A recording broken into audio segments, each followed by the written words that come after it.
les amis. Eh bien bonjour à tous. Vous avez vu ça? Là c'est une semaine après la dernière vidéo, hein, plus ou moins, à quelques heures près. Oui. Hein.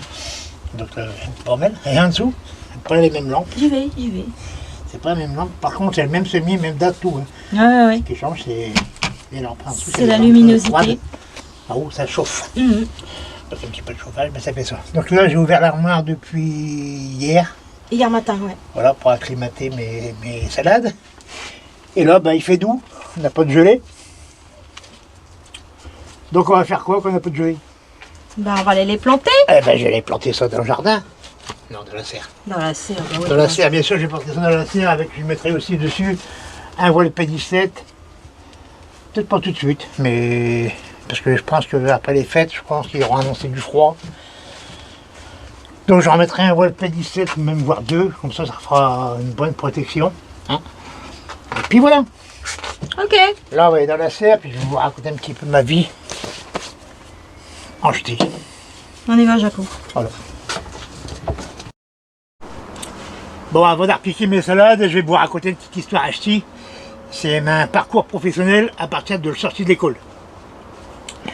Donc voilà, donc à 16 ans, j'ai sorti de l'école un mercredi à midi. Et elle dit, puis le lendemain, jeudi matin, à 2h du matin, j'étais au travail, parce que je travaillais à le Marail.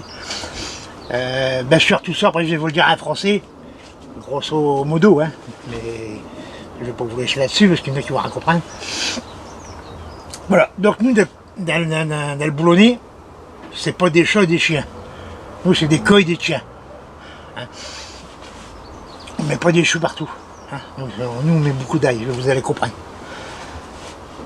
Donc voilà, donc j'ai quitté l'école à 16 ans, comme ils disent, un mercredi à midi, jeudi matin, quand je dis matin, c'est 2h du matin, et j'étais parti faire des chars à saucisses de saumon. C'est-à-dire que j'étais dans un magasin où je passais devant une grosse machine, je passais mes arrêts de saumon. Les saumons, je vais vous raconter l'histoire au départ, parce que sinon on va rien comprendre. Alors, les saumons, ils passent chez les filteurs. Les filteurs, ils les coupaient en tranches. Mais, avec mon petit gabarit, puis une remorque, j'allais chercher les arêtés de pichon, les saumons, et puis je les ramenais dans ma machine. Et de là, je les passais dans une grosse machine. Ça faisait deux gros rouleaux qui roulaient comme ça, à chaque côté, ça broyait tout. Ça broyait. Pardon, c'est le français, un vélo. Ça broyait tout. Alors d'un côté, j'avais tous les arêtés de pichon qui sortaient. Puis de l'autre côté, il y a le chien pour faire des saucisses de saumon. Donc voilà, donc je faisais ça la journée. Hein, toute la journée à faire chaud. Pardon, à faire ça, parce que nous on met pas de chaud. Ça c'est à cause du film, ça. À force, ça déteint. Ça déteint. Merci Dani. Donc voilà, donc j'ai fait ça pendant 1 an et demi. Après, je commençais un petit peu à en avoir marre, quoi. Donc je suis parti faire passer un CAP de peinture. Voilà. Donc peintre à bâtiment, étude des peintures. Donc j'ai fait ça pendant 1 an, hein, j'ai fait ma CAP. Après je peux aller peinturer, au peinturier comme on dit ici. Et puis après ça, je suis parti à l'armée. Voilà, j'avais 19 ans, je suis parti à l'armée à Lille, 43. Où j'ai fait 1 an et demi, j'ai fait mes préparations militaires parachutistes, j'ai sauté à parachute. Puis au final, je suis resté dans l'infanterie là-bas à Lille, au 43. Pour me le rao. On a fait des bons camarades. On a parti à manœuvre tout partout en France, en Allemagne, tout ça. Voilà, donc la revenue de l'armée. Et la revenue de l'armée, je suis reparti à travailler des pichons. Voilà. Et là, je faisais les vacations, je débarquais les gros Batiao. Là, c'était côté professionnel. Là, on était. C'était du gros boulot, on va dire, parce que j'avais des grosses journées. C'est-à-dire que là, je commençais le journal à 10h du soir, hein, on allait au BCMO. BCMO, c'était un grand bâtiment où on se rassemblait tous les 100 cartes. Les 100 cartes, c'était des dockers non professionnels. Donc voilà, donc on allait mettre une carte d'allure, comme si on allait voter. Et puis on était à dos qu'on nous appelle, quoi. Une fois qu'on nettoie à plat, on avait le nom du bâtiment qu'on devait débarquer. Et puis on partait avec nos codières, quoi, les débarqués de pichons. Donc on commence à minuit. On avait une pause à 4h du matin. Hein, voilà, on avait le droit un café Bistoul. Hein. Le café Bistoul, c'est un café qui a une petite bouteille de rhum parce que l'hiver, dehors, dans le nord, enfin, vous parlez de ça il y a 40 ans, hein, tu vois. Donc on était en July. Donc ben, il fallait bien se réchauffer comme on pouvait. Donc on buvait un petit café Bistoul. Et puis après, à 5h du matin, on a repris le boulot. Jusqu'à 7h, 7h30 du matin. Après ça, on faisait une journée à Almarail. Ah ouais, la journée n'était pas finie. Là, la journée, elle commençait seulement. Donc on partait dans les magasins de Almarail, puis oh, ben, on faisait jusqu'à 7h, 8h du soir, ça dépend les saisons. Quand c'était au mois de Noël comme ça, là, c'était au grand de saumon, les irins à faire, on avait par-dessus le tête, il y avait du pigeon de partout. Hein, c'est pas comme aujourd'hui où il faut bateau montrer le carte d'identité pour aller voir un débarquement de poissons. Un débarquement de pichons. Voilà, donc je suis désolé, mais à chaque fois ça revient parce que avant, à l'école, on n'avait pas le droit de parler ch'ti. Voilà, c'était On n'avait pas le droit de parler patois. Voilà, on n'avait pas le droit, il n'y avait pas de patois à parler à l'école, c'était du français et tout. Bar. Voilà. Donc effectivement, Jaco, là, tu as du patois et tu as du français mélangé. Ça revient un petit peu, ouais. Ouais. Ça, ouais, c'est comme ça. Bon, je suis resté debout, je vais pas prendre Cayel, parce que j'ai un pas au mal à ma dos quand même. Je me rappelle un coup, j'étais au travail à le marais, et puis je tirais des coffres et de pichons. Et puis ma Tcharkov, il y a cassé. Oh, j'ai le dragaille en dessous de la machine, puis je me suis déplacé les vertèbres. Et puis le temps, ben, les vertèbres, elles bougent. Puis là, à ce moment, je passe mes nuits avec ça. On va dire c'est les vestiges de la guerre. Donc voilà, donc l'installeur faisait des journées de... Des fois, on peut travailler aux 22, 23 heures de la journée. Hein. On a moto au soir, juste pour prendre une douche, mais à manger, puis repartir. Quoi. Alors, on faisait que ça. Ça pouvait durer 2-3 jours d'affilée de la journée, hein, de la semaine. Des fois, on faisait 60 heures à 3 jours de temps. Donc l'installeur, on va vous cramer de pichons débarquer. Bon, après, ça s'est passé, tout ça, donc... Mais j'ai fait grammer le magasin. Hein. J'ai fait de la salaison. Je faisais du saumon fumé. Je me parle au cou quand je sortais les racks au matin. Le saumon tout fumant, tout fumaille. Et je coupe les bords quand j'ai tout d'habitude. Et je coupe ça au coup de ciao. Je mets un joint, un petit morceau comme ça au matin. Et je me parle les coups les loupes. Oh, que c'est tout bon. Que c'est tout bon. On met ça des roll-mops aussi. Les roll-mops, on ouvre les gros barils qui nous arrivent de Hollande. Puis à 5h du matin, ça sur une tartinette de pain. Hein. Oh, que c'est tout bon. Un roll-mops à 5h du matin. Ah ouais, mais nous, comme on avait commencé à 10h du soir, on était à plein de journée. Donc pour vous manger, ah ouais, puis quand on descendait dans la nuit, des fois, il y avait de la neige. On ramassait des gamelles, hein, plusieurs fois chez ton boy. Hein. Ça pouvait être dangereux quand même. Ah ouais, puis on faisait pas peur. C'était pas comme aujourd'hui, les magasins sont tout fermés, avec sur l'abri des courants d'air et tout. Hein. Nous avant, il était plein vent. Hein. Tout le magasin est ouvert d'un côté pour que le pichon arrive, puis de l'autre côté pour que le pichon repart. Hein, ça faisait ça. Et entre deux, c'est tout transformé. Donc voilà. Donc après ça, ben, disons que... Après, ben, j'ai fait un petit peu de bâtiment. Voilà, j'ai fait de la rénovation. Comme j'étais au peintre, j'avais un CAP de peintre. Donc j'ai fait un peu de tout. Parce qu'après, j'ai fait des formations en électricité. Donc j'étais pas habilité à y toucher. Hein. Mais j'avais une petite formation, j'avais des connaissances. Hein. Donc je peux vous essayer des prix, tout ça, c'était pas un problème pour moi. J'ai fait de la menuiserie aussi quand j'étais tout jeune, donc je travaillais dans la menuiserie, donc je touche un peu de beau aussi. Donc voilà, j'ai roulé un petit peu ma bosse partout. Des passions, j'ai eu des passions, j'ai eu grammaire d'aquarium, hein, des aquariums d'eau douce, de mer, des cyclidés, un peu de tout quoi. Moi j'ai eu une quarantaine d'aquariums dans la vie. Oh ouais, en plein.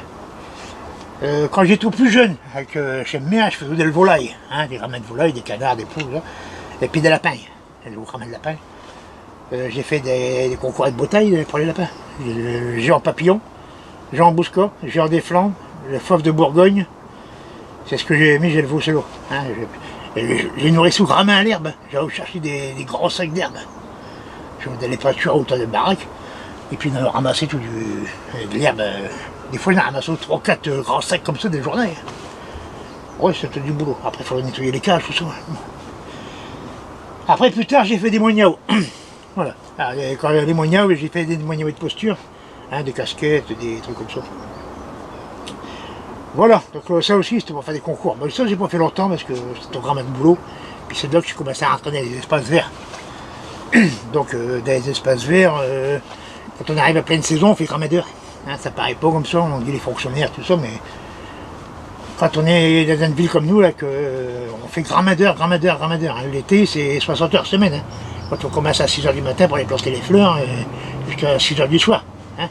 Et puis, des fois, on travaille aussi le samedi matin. Voilà, on fait des journées complètes. Voilà, donc puis maintenant, les espaces verts, au début, tu as un pousseux de tondeuse, comme on dit ici. Pousseux de tondeuse, c'est ça qui s'occupe des espaces verts, à tondre des gazons, à tailler des, tout ça, tout simple. Ensuite, après, je suis parti, parce que nous, dans le service des espaces verts, on a des maçons, on a des bûcherons, on a tout, on a tous les corps de métier. Autorisés, bien sûr, ça. Et l'électricité au touche-pont, parce que ça, il faut avoir des formations. Hein. On touche pas n'importe quoi. Hein. Il y a de la maçonnerie, tout ça, on fait. Donc au début, j'étais avec les maçons, aussi. Puis après, je suis tombé malade. Hein, j'ai failli passer l'arme à gauche, j'ai cassé de pipe, comme on dit ici. Mais voilà, j'ai remonté le porte, et puis j'ai voulu à tout prix reprendre le boulot. Parce que les médecins voulaient me foutre une invalidité. Hein. Ils voulaient pas que je reprenne le boulot. Donc, je suis pas resté le cul assis sur une cahier, j'ai dit, Miss, ça marche pas comme ça, je vais pas profiter du système à foutre une baraque, mais il faut que je travaille. Donc, sur les conseils des médecins, puis surtout que le gendarme que j'ai à la maison, hein, j'avais un gendarme de baraque. Merci pour moi. Pour que ça crayon, me pousse derrière aussi. Et je suis remonté, et puis voilà, j'ai réussi à reprendre le boulot. Hein. Donc au début, j'étais je dirais... Une petite parenthèse, ouais. Je t'ai pas poussé à aller retravailler, hein. Non. Je t'ai poussé à remonter la pente au niveau maladie. Ouais, pas me laisser aller. Oui. J'aurais pu me laisser aller, puis voilà. je serais peut-être plus là. Ah ouais, peut-être, voilà. Voilà, non, ça n'a rien à voir. Non. Ah ouais, hein, je t'ai pas poussé à aller travailler. Hein. C'est moi qui voulais reprendre les boulots. Ben voilà. Donc là, je vous ai dit, c'est quand même blabla, parce que là, je vous parle d'un ch'ti. Ch'ti boulonnais. C'est tout mélangé, Jaco. Hein. Là, c'est du ch'ti boulonnais. Enfin, c'est pas du ch'ti, mais c'est du patois boulonnais. Ouais. C'est pas pareil. Et nous, on dit pas des choux. Voilà. Donc, quand j'étais malade, tout ça, comme j'avais arrêté de fumer, je mangeais au gramin, je mangeais de tout.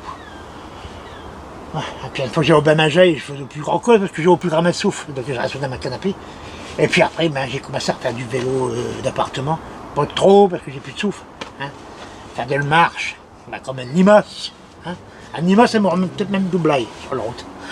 Ah ouais, elle me redoublait par la droite, même par la gauche. Hein, mettre les gants, parce que j'ai redoublé ce bac comme un vieux, quoi. J'ai tout vieux, hein, comme un vieux. J'ai un système respiratoire d'une vieille personne de 80 ans. Hein. Donc, voilà. Donc, et de là, après, je suis parti travailler dans les serres, hein, avec le médecin du travail, qu'on a vu, je suis rentré dans les serres. Au début, j'étais au bite d'argile, comme on dit par ici. Hein. Je faisais un peu de tout, ici et là, et puis après, le chef de production, il est parti à la retraite. Puis donc, j'ai fait voir mes capacités. Hein. Là, j'ai pu m'exprimer comme je voulais, et puis maintenant, je suis arrivé le chef de production aussi. Ouais, je suis passé contremaître l'année dernière. Et puis là aujourd'hui sur YouTube à faire des vidéos de gardien. Et je vous raconte un petit peu mon savoir-faire. Puis voilà. Donc c'est ça, c'est tout mon parcours professionnel. Avec un petit peu de passion dedans, les mognards, les lapins, ça. Et puis voilà. Donc maintenant je vais vous dire tout ça, mais en français. Avec un petit accent boulonné quand même. Parce que ça reste quand même ça. Ça dérape à chaque fois. On dit. Donc voilà, donc je reprends tout de suite. On va peut-être couper là, des fois que j'ai une bêtise, je peux reprendre tout de suite. J'ai quand même un petit bout de patois quand même, parce qu'il faut que je la parle quand même. Ici à Boulogne, le pichot roi, c'est les reins. Ici on mange des reins à tous les sauces. Alors vous avez le keeper, vous avez le filet doux, vous avez le bouffi, j'aime pas, c'est des meilleurs. Après on disait aussi les reins rois. Les reins rois, c'est les reins qu'on pète au bord des côtes. C'est celui qui rapproche des côtes le plus. Et le plus en hiver. Alors que là, on le péco avec des chibaudières sur la plage, tout ça. Parce que aussi, il arrivait aussi un moment où j'allais au gramin le pec à l'anguille. Alors j'avais un 7-8 cannes à pec, je me laissais, pour ceux qui connaissent Boulogne, je me laissais entourer sur le digue à la crèche. C'est-à-dire que à marée basse, je montais sur la crèche, sur le digue, Et à marée haute, je ne pouvais plus m'en aller. J'étais à Touraille. Voilà. Donc il fallait attendre que le marais la baisse pour pouvoir partir. Et en attendant, bon, on péco de l'anguille et puis de sol à foison à ce temps-là. Hein. Je vais vous parler de ça il y a 20 ans. Donc, puis après, une fois que le maire était dévalaille, on prenait nos caudières, on allait au magasin de Maraille, et puis on va nos pichons. Hein, voilà. On va donner nos anguilles tout fraîches, tout vivantes. Voilà, c'était une petite parenthèse. Donc, pour revenir à la version française, voilà, donc je recommence tout au départ. Donc, j'ai peut-être oublié des choses, hein, mais bon, voilà. Ça sera grosso modo. Donc, à l'âge de 16 ans, j'ai quitté l'école à 16 ans, un mercredi midi. Je suis parti travailler dans les magasins de poissons, à faire de la chair à saucisse de saumon, pour faire des saucisses. Donc, j'étais sur une grosse machine, je passais les arêtes que les filteurs avaient laissées. Le filtre a enlevé la grosse partie, les deux côtés du poisson, hein, les deux flancs. Et moi je récupérais l'arête et je passais ça dans une machine où il y avait les arêtes qui sortaient d'un côté et de l'autre côté il y avait la chair à saucisse, hein, la chair de saumon pour faire des saucisses. Voilà. Donc après ça j'ai fait ça pendant 18 mois, plus ou moins. Hein. Ouais. Après ça je suis parti passer un CAP en maître. Voilà, j'ai passé mon CAP. De là je suis parti à l'armée où j'ai fait une préparation militaire parachutiste à Lille, hein, où j'ai sauté 3 fois. Ensuite je suis parti, quand j'ai été appelé, je me suis retrouvé dans l'infanterie au 43e à Lille. J'ai rien compris, bon enfin j'ai resté là. Hein, j'ai resté là pendant 1 an et demi, parce que j'ai fait un service long. Et pendant le service, je me suis fait pas mal de copains, on a voyagé partout, on a été en Allemagne, partout en France. Voilà. Donc de là, après l'armée, je suis reparti travailler dans le poisson, parce que j'ai travaillé là-dedans pendant 24 ans, 25 ans. Ouais, donc je faisais un peu de tout, des grosses journées, surtout des grosses journées, parce qu'il y avait énormément de travail à Boulogne avant, dans le poisson, il y avait beaucoup de poissons déchargés.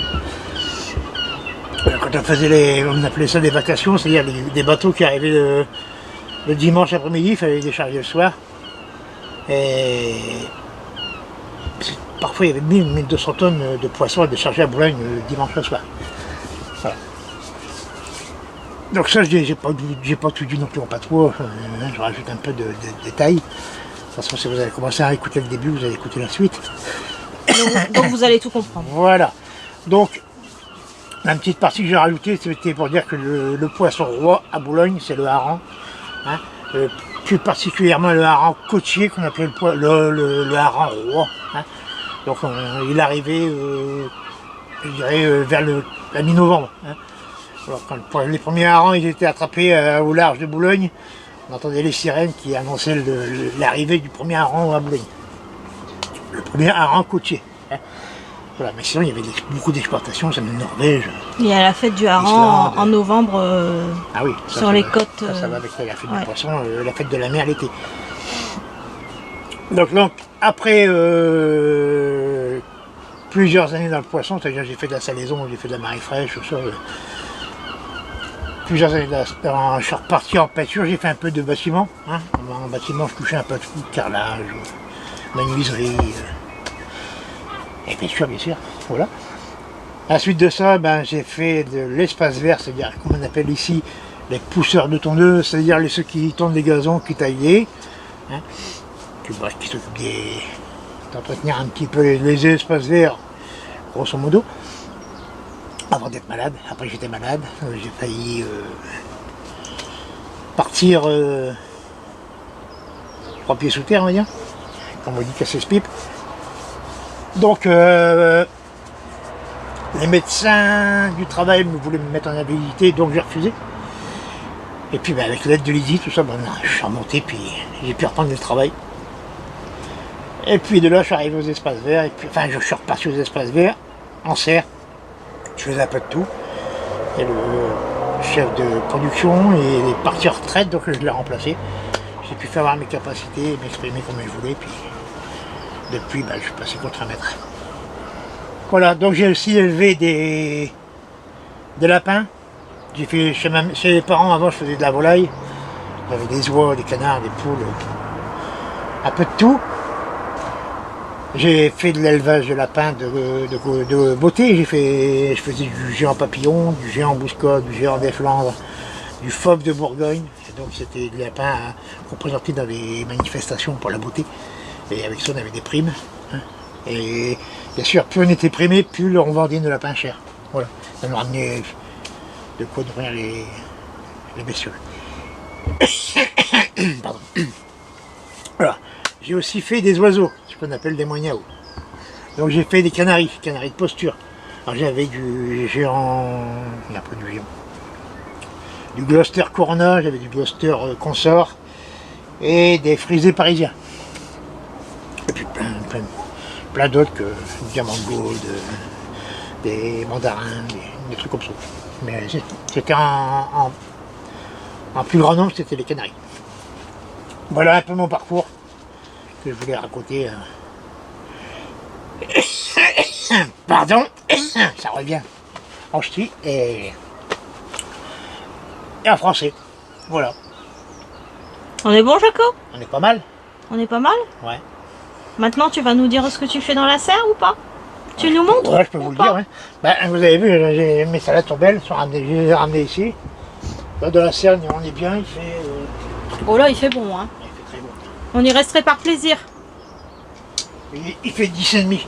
10,5. Bon, on est super bien. Il est bien pour un mois de décembre, Mhm. pour un 24 décembre. 10,5, donc je vais mettre des salades. Hein. Du coup, tu nous expliques un peu la transformation parce que les bacs que tu avais mis ne sont plus là. Non, j'ai retiré mes châssis parce que du coup, ils vont être trop grands pour ce que je vais faire. Alors, Voilà. Étant donné que ma serre est beaucoup plus petite qu'avant, hein, j'aurais moins que la moitié. Je vais faire 3 bandes parce que là-dedans, ça sera beaucoup de légumes qui vont monter, comme les tomates, les concombres et autre chose. Après, il y aura peut-être des poivrons, piments. on verra. Poivrons, Non, pas piment, pas piment. Poivrons et aubergines, mais ça, c'est pas sûr. On verra, on sait pas. Voilà. Donc voilà. Donc je vais faire 3 bandes de 60 avec un passage de chaque côté. Donc mes châssis passent plus. Mes châssis sont dehors. Allez, hop. Alors là, par contre, du coup, les oignons qui étaient là-bas au fond, tu les as repiqués ici. Ouais, j'ai fait 4 petites lignes. Mhm. Et ça sera je pense, pour le printemps. Hein, début de printemps, avec les premières salades, tout ça. Et puis là, j'ai préparé le sol. Hein. Et alors, il t'a mis quelque chose là dans le... Là, j'ai mis, T'as amendé un peu? des granulés de fumier. Hein. C'est ça. Fumier de ferme. Avec l'humidité, ça fait comme des crottes. Ouais, voilà.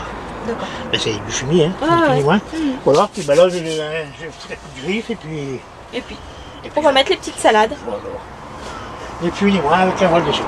Voilà, impeccable. Voilà, donc le ch'ti que je vous ai raconté là, c'est pas vraiment du ch'ti ancien boulonnais, Bah ouais. parce que ça on le parle plus trop. Hein. Mm. Puis avec le temps, ça part. Par contre, il y a une chaîne YouTube où vous pouvez, pour ceux qui sont amoureux des langues en patois, c'est la chaîne Le Bulldog du Boulonnais. C'est une chaîne où on ne parle que de Boulogne, et avec du patois boulonnais, des chansons boulonnaises et tout. Ben, je mettrai le lien. Voilà. Les bulldogs du Boulonnais. Le bulldog du boulonnais. Voilà. Comme je disais, nous, quand on était à l'école, le patois, on n'avait pas le droit de le parler. C'était interdit de parler patois. Enfin, interdit, je me comprends. Mais on se faisait reprendre à chaque fois. Alors, on n'avait pas le droit de parler patois. C'est toi interdit de parler comme ça. Enfin, nous, on ne met pas de choix, comme je disais. Ici, c'est pour ça que je dis toujours, le patois boulonnais, c'est pas le même que dans les terres. Dans les terres, c'est du chou, du chou. Ici, non. Ici, c'est de l'ail, du ouais. courbaille, du mangeaille. C'est comme ici, les enfants, ce sont les margots. C'est les margots, c'est vrai ça aussi. Ouais, quand j'étais au Margot, je faisais ça. Margot, c'est un enfant. Dans le sud, je crois que c'est Minou, et puis, Ouais. et puis dans le nord, c'est des Tio. Et nous, c'est les margots. Parce que les margots, normalement, un soir, à Boulogne, ils vont faire du porte-à-porte avec un betterave et canter au Guénel. C'est une tradition de Boulogne. Au Guénel, grand-père Barbeau. Je ne vais pas vous le canter, parce que ça va nous prendre une plombe. Voilà. Mais si vous allez sur la chaîne du Bulldog du Boulonnais, là vous allez entendre la chanson Les Guénel, et puis la vraie histoire du Guénel où ça remonte au Guénel. Ah, ouais, j'essaierai de la trouver, la chanson au Guénel. Voilà. Ouais. J'essaierai de la trouver et puis mettre le lien. Bah, on mettra le lien de la vidéo où il y a du Guénel, on parle du Guénel. Ouais, voilà, on va Voilà. faire ça. Donc ici c'est tout ça, le Guénel, le craquelin à Boulogne, hein, Manuel, et puis le poudine, hein, le fameux poudine. Ce qu'on peut croire. Excusez-nous, hein. Eh ben, Ouais. à ce qu'on peut croire, le Poutine n'est pas anglais. Il s'amuse, hein. Ouais, bah. Il n'est pas anglais, à la base, il est français. Mais voilà, ça remonte au Moyen-Âge. Oh là là, oui, Et on tout va ça, pas. toute l'histoire, vous le trouverez sur le bout de Ah, vous ouais. voulez. Ah, ouais. Bon, je ne vais pas vous tenir plus longtemps, parce que là, ça Non, va parce pas que là, ça fait au moins 25 minutes déjà. voilà, combien de soir vous allez faire réveillon, je suppose. Je ne vais pas vous prendre toute soirée. Hein. Bon, cette fois-ci, on est bon. Voilà, ben, je vous dis Alors. à la prochaine vidéo. Donc, Excusez-moi. c'est rien. Donc, on vous souhaite un joyeux Noël à tous. Un bon Noël. Bon réveillon. Pour les boulonnais, ben, un beau godin. Hein. Et puis Une bonne fin d'année. quenelle, hein. Et puis, mais j'ai pas trop de craquelin. Et puis, elle dit doucement sur le bistoule. Hein. Et puis, on vous souhaite une bonne et heureuse année Voilà. 2023. Voilà, Et on on se se donne retrouve, rendez-vous. En 2023, En pour le 2023. début de saison, on va voir que, ben, par quoi on va commencer. Hein, Et on vous réserve une petite surprise. comme d'habitude. À bientôt. À bientôt. Bon Noël à tous. À terre tous!